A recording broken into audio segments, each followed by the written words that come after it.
What's up, Fort Worth fam? It's the Kid Big Boss Fabo, Fort Worth Fabian. I'm back here with another video, man. Today we are reacting to Barack Obama. Barack Obama's been the #2 trending search as of now on Google in the US. And I'm not sure at all why, to be completely very honest with you. And to break it down, man, I don't like getting into politics too much. The fact that he's an ex-president is good to say in the sense now, because we're not talking about the president, right? We're talking about former presidents. So all due respect, hats off, tip the hat off, and all that good stuff. But I don't like getting into politics. I'm always been and always will be for the people, in all that sense. It's just about, just general decency to human beings and respect, treating people the right way, etc., etc. But all the details that comes with politics, capitalism, all the stuff like that, I don't really try to get too much into it. But this video is a video I didn't catch, and with everything that we got going on in the country, right? The injustices, the protesting, even COVID, going ahead with this at the same time. It's a weird place to be at, a weird time to live in. Essentially, we got a pandemic or disease killing, and we have a racial injustice matter that's hit ahead, and people protesting, minorities losing their life, etc., etc. It's a sad day. God bless us all in that sense. But this is a speech about the protest following George Floyd's death. And I haven't heard Obama speak in a long time, man.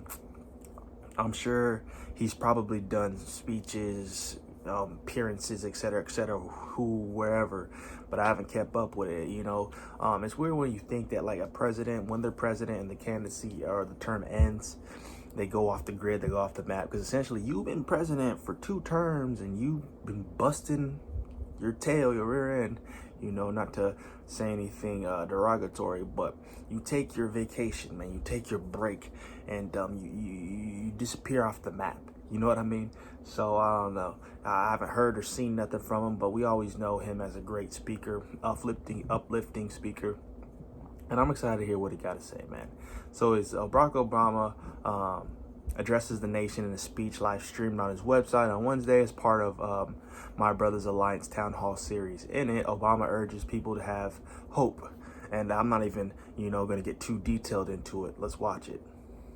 I hope that you also feel hopeful, even as you may feel angry, because you have the power to make things better, and you have helped to make the entire country feel as if this is something that's got to change.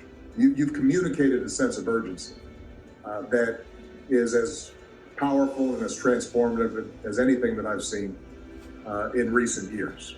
Barack Obama delivers a powerful message of hope amid the widespread outrage and protests following the death of George Floyd.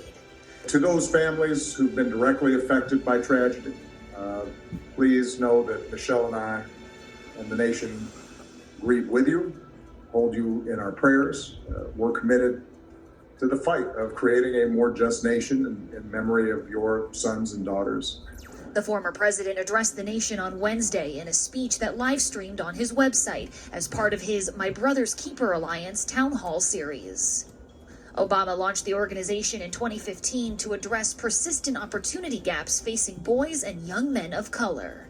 In a lot of ways, what has happened over the last several weeks is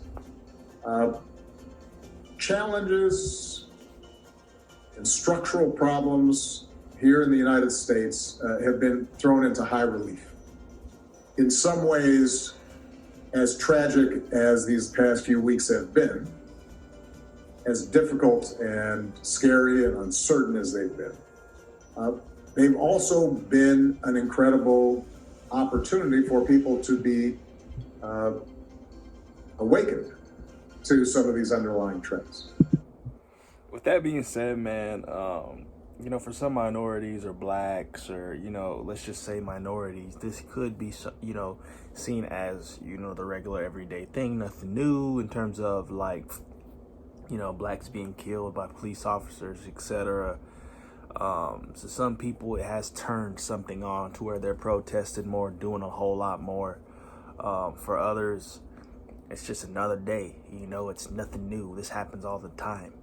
So we do see an effect of, like, well, people who aren't blacks, I guess.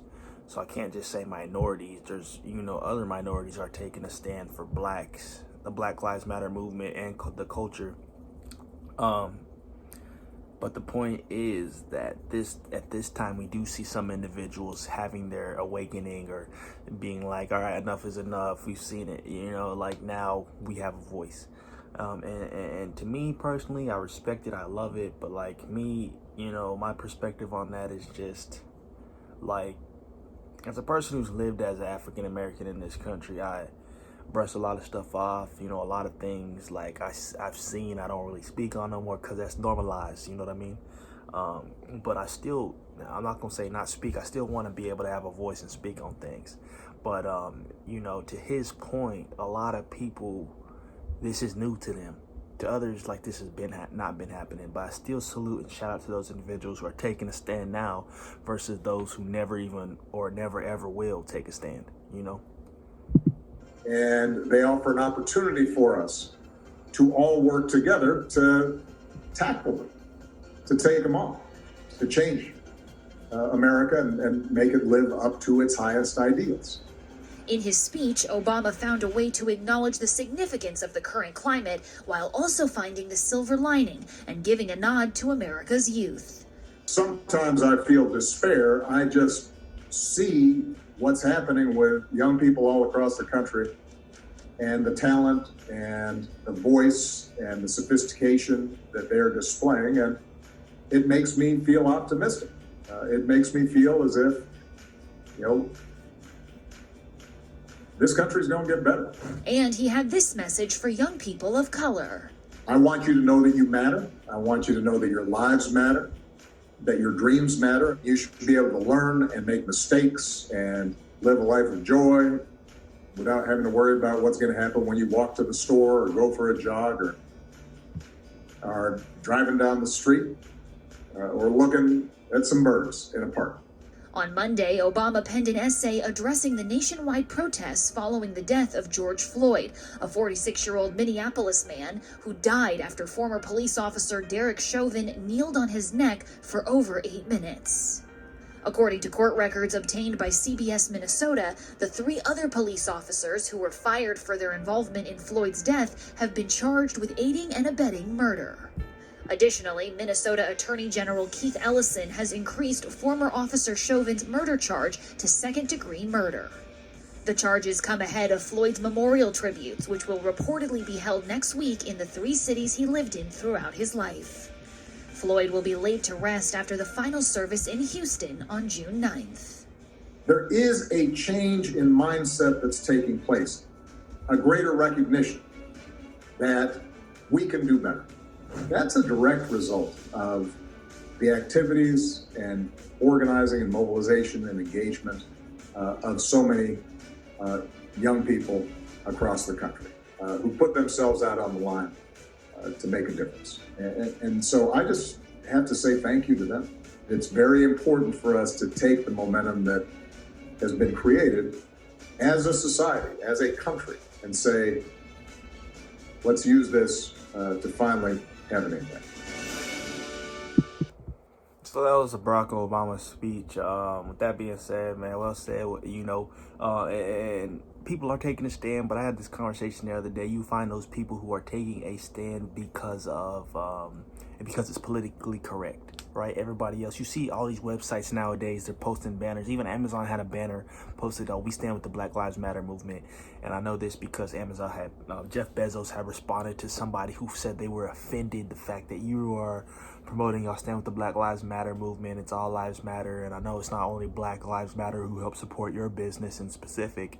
This is offensive to me. And Jeff Bezos had this long spiel about, man, blacks are the ones who are being mistreated. So I'm not incorrect when I say I stand with the Black Lives Matter movement, because they're the ones who are being oppressed, essentially, is what his whole spiel was. But with that being said, people are doing what is correct on the outside. They're being politically correct when deep down inside they don't even feel that way. They don't even care about the movement. They're doing it because in society or in the corporate world or in big business, it's good to not, upset anyone or offend anyone or close any doors that could close off any type of business or income or revenue that could help put you in a better spot, that could just help your company in general, help your brand, help your image. You know what I mean? So you see a lot of the waters being muddied where people ain't even doing it for the right reasons. They're just following suit because that's what the whole country's doing. That's all eyes are on this whole scenario right now, the whole world. You know what I mean? So that ain't the right way to take a stand. If you're taking a stand or doing stuff or acting like you basically you acting, that ain't the reason to do it. And you see a lot of that. Funny thing, I saw an article about The Bachelor. If you know the show The Bachelor, it's about people who go on a show to find love, and they all date one person. The Bachelors, they date the man. There's one man and a lot of females. Women come to find love, to fall in love with this man. The man, he's dating all these women, trying to find love. Bachelorette is the same story, vice versa. Y'all know it. So they had just voted the first black bachelor, to be on the next season of The Bachelor. And he's not, they've never had a black bachelor in history is the whole point. Is it a coincidence that all of a sudden they voted the first black bachelor? Nah. They now did it because of all that's going on to say, like, hey, we support Black Lives. But if you've been supporting Black Lives, you would have already had a black bachelor. You know what I mean? You've never had a black bachelor. I think there's been a black bachelorette, I believe, but there never was a black bachelor, man. So that's a smack in the face, kind of, that you do it to make it seem like, oh, with everything going on, this is a cool move. That makes it look even worse to me, that now that things are coming to a head and are at an ultimate high or peak, now you're choosing to make these choices and decisions that if y'all was right and sound in y'all's character or whatever it is, that wouldn't have been a question to have a black bachelor in history. You know what I mean? Same thing with like Barack Obama being the first president. You know what I mean? It came around eventually, but politics and entertainment, two different things. But anyways, like, comment, subscribe. Let me know your thoughts in the comment section below about everything going on, man. Much peace, love, and positivity, man. Y'all gotta love each other. Show encouragement, show love and positivity to your fellow man.